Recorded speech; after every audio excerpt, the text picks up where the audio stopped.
In today's video, I'm going to teach you how to find flight number on Expedia. If you've already booked a trip and just need the flight number for check-in, sharing with a pickup, or filling out travel forms, this will be quick and straightforward. We'll walk through the exact screens you'll see on the Expedia website, and I'll point out where the information appears so you don't miss it.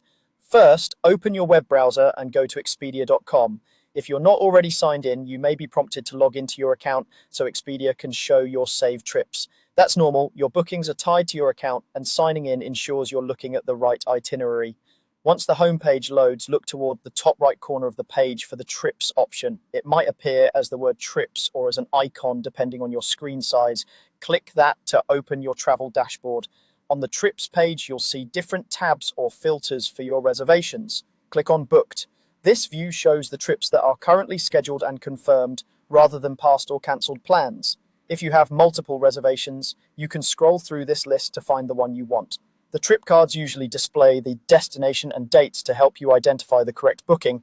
Next, select your flight and click to open its details. If your reservation includes more than one part, like a hotel plus a flight, make sure you're opening the flight portion of that itinerary. When the trip details load, you'll be taken to a page that shows your itinerary information.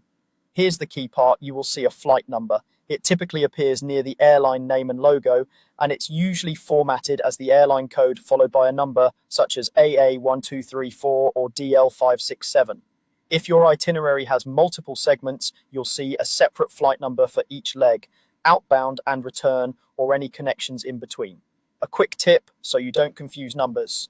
The flight number is different from your Expedia itinerary or confirmation number. The confirmation number identifies your booking, while the flight number identifies the specific flight operated by the airline.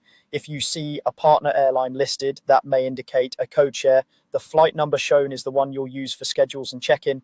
Once you've found the flight number, consider taking a screenshot or copying it into your notes so it's handy at the airport. And that's it. Go to expedia.com, click trips, choose booked, select your flight, and your flight number will be right there in the itinerary details.